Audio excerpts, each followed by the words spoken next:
दोस्तों, मेरा नाम है कुमकुम बिनवाल। अब जब देश में आम चुनाव होने में मात्र कुछ दिन ही बचे हैं, सुप्रीम कोर्ट की तरफ से इस सरकार को बहुत बड़ा झटका लग गया है, या फिर ये कह लें कि डी.वाई. चंद्रचूड़, जी हाँ, chief justice of India D.Y.. Chandrachud ने भारत के चुनाव की प्रक्रिया को पारदर्शी और बेहतर बनाने के लिए बहुत ही बड़ा फैसला सुना दिया है। इतना बड़ा फैसला जो झटका तमाम राजनीतिक दलों के लिए, तमाम पार्टियों के लिए तो है ही, लेकिन सबसे बड़ा झटका बीजेपी के लिए है। क्यों? इस फैसले के बाद प्रधानमंत्री मोदी के इस्तीफे की मांग उठने लगी है। ये सब कुछ तफसील से मैं आपको बताऊंगी, लेकिन पहले आपको मैं बता दूं, चुनावी बॉन्ड पर सुप्रीम कोर्ट ने फैसला सुनाया है। चुनावी बॉन्ड को सुप्रीम कोर्ट ने असंवैधानिक करार दिया है। तुरंत इस पर रोक लगा दी गई है सुप्रीम कोर्ट द्वारा, और यह भी कहा है सुप्रीम कोर्ट ने कि ये आरटीआई का उल्लंघन है, क्योंकि चुनावी बॉन्ड को आरटीआई से बाहर रखा गया था। यही नहीं दोस्तों, 6 मार्च तक का वक्त दिया गया है। 6 मार्च तक जितने भी राजनीतिक दल हैं, चाहे वो बीजेपी हो, चाहे वो कांग्रेस हो, चाहे वो तृणमूल कांग्रेस हो, चाहे वो बीएसपी हो, सबको अपने मिले चंदे की जानकारी देनी होगी। ये भी कह दिया है सुप्रीम कोर्ट ने। अगर कैश नहीं हुआ है चंदा तो उस बॉन्ड को वापस भी करना होगा। 13 मार्च तक चंदे की जानकारी चुनाव आयोग में तमाम जो राजनीतिक दल हैं उनको डालनी होगी। अब आप कहेंगे कुमकुम, ये चुनावी चंदा इतना टेक्निकल मामला है, इसमें किसी एक पार्टी को फायदा, किसी एक पार्टी को नुकसान कैसे हो सकता है? मैं आपको आसान भाषा में समझाती हूँ। दोस्तों, ये जो चुनावी बॉन्ड होते हैं, ये इस सरकार की ही उपज थी। 2018 में इस सरकार द्वारा ही लाया गया था, और इसके जरिए कोई भी इंडिविजुअल, आप, कोई उद्योगपति, कोई धन्ना सेठ, या कोई भी 1000 रुपए से लेकर 1 करोड़ रुपए तक का इसमें एक बकायदा राशि है, जिसमें आप किसी भी राजनीतिक दल को, जिसको आप पसंद करते हैं, उसको चंदा दे सकते हैं। और इसमें बड़ी बात यह है कि चंदा देने वाले का जो नाम है, जो उसकी पहचान है, वो छुपा दी गई। इस हद तक छुपा दी गई कि आरटीआई के जरिए आरटीआई को भी इससे बाहर रखा गया।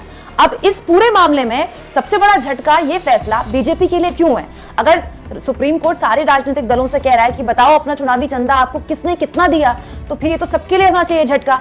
बात तो ठीक है दोस्तों, ये झटका सबसे बड़ा बीजेपी के लिए इसलिए है क्योंकि जितने भी राजनीतिक दल हैं हमारे देश में, उसमें सबसे ज्यादा चंदा जिसे मिला है, सबसे ज्यादा पैसा जिसे इलेक्टोरल बॉन्ड में मिला है, वो है बीजेपी को 719 करोड़ रुपए मिले हैं।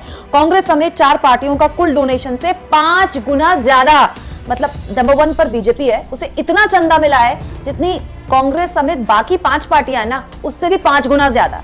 इसके अलावा मैं आपको बकायदा पूरे डिटेल बता देती हूँ। दोस्तों, कांग्रेस पार्टी को 79.92 करोड़ रुपीस मिले हैं इसी चुनावी चंदे में, और इसके बाद तृणमूल कांग्रेस को तीसरे नंबर पर चुनावी चंदा मिला है। चुनावी चंदा सबको मिलता है, लेकिन सबसे बड़ा चुनावी चंदा जिसे मिला है वो बीजेपी है।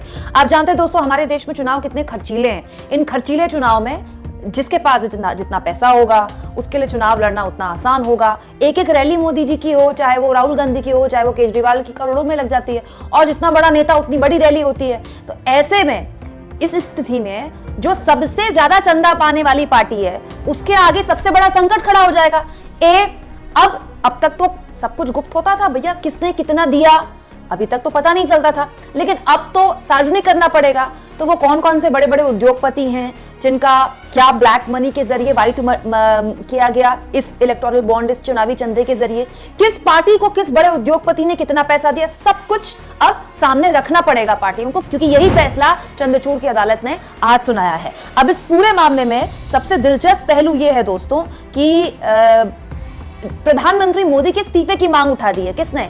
बीजेपी के पूर्व सांसद सुब्रमण्यम स्वामी ने। क्यों? क्योंकि प्रधानमंत्री मोदी के कार्यकाल में, उनकी सरकार के दौरान ही ये चुनावी चंदे की, ये इलेक्टोरल बॉन्ड की पूरी की पूरी प्रक्रिया शुरू की गई। सुब्रमण्यम स्वामी ने पीएम मोदी के इस्तीफे की मांग उठाते हुए कहा, मुझे लगता है मोदी को इस्तीफा देना चाहिए, क्योंकि चुनावी बॉन्ड उनका पागलपन भरा विचार था और एक बड़ा घोटाला बन गया, जिसने भ्रष्टाचार से लड़ने के भाजपा के दावे को नुकसान पहुंचाया।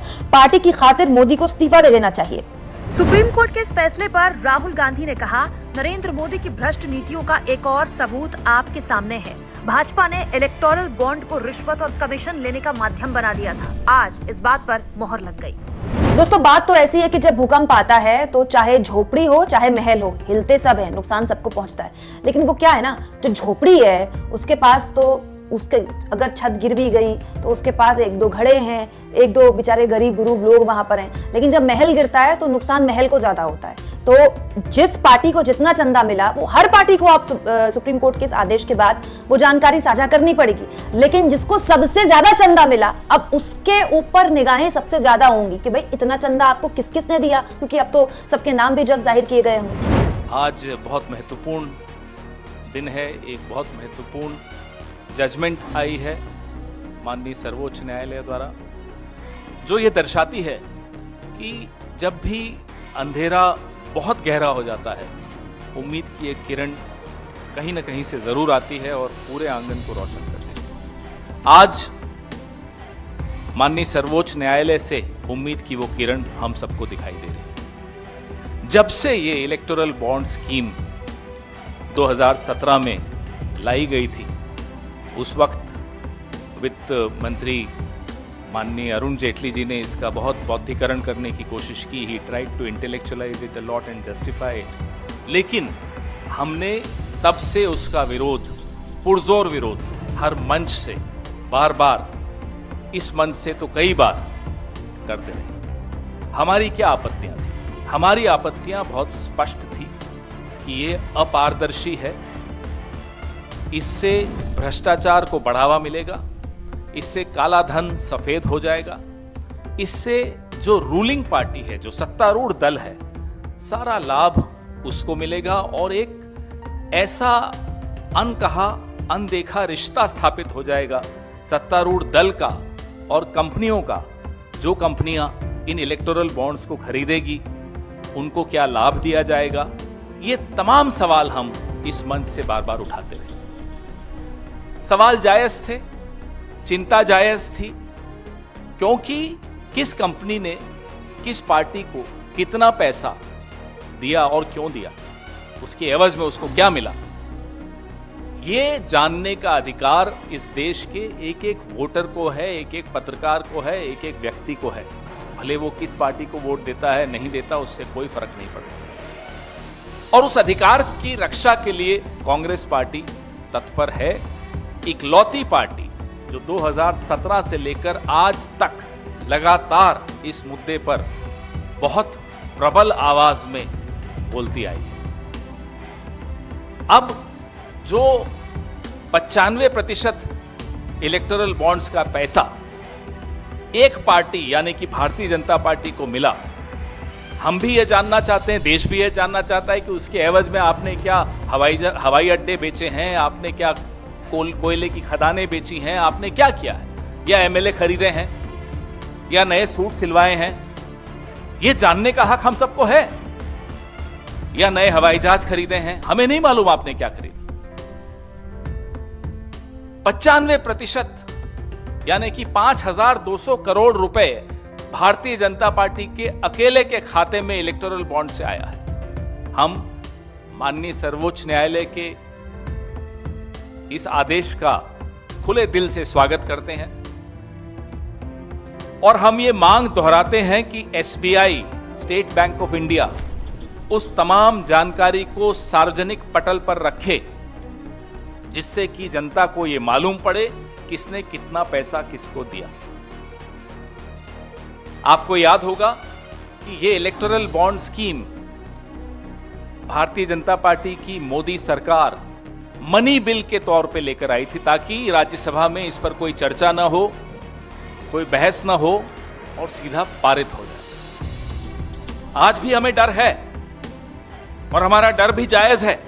हमारा डर यह है कि कहीं फिर से कोई अध्यादेश जारी ना हो जाए ताकि इस सुप्रीम कोर्ट के आदेश से बच जाए सरकार। ये डर हमारा जायज है, इस डर को हम आपके साथ साझा कर रहे हैं। हमारी मांग है, ये सीधा सीधा भ्रष्टाचार का मामला है और इस भ्रष्टाचार के मामले में सीधे सीधे प्रधानमंत्री खुद शामिल हैं। ऐसे कई खोजी पत्रकारों ने फाइल की नोटिंग्स तक सार्वजनिक की हैं, आप सबके सामने हैं, मैं भी आपसे साझा करूंगा, जिसमें चुनाव आयोग हो, वित्त मंत्रालय हो, लॉ कमीशन हो, लॉ मिनिस्ट्री हो, इन सब ने अपने अपने स्तर पे जिनकी जमीर जिंदा है उन अधिकारियों ने फाइल नोटिस में अपना विरोध दर्ज किया था।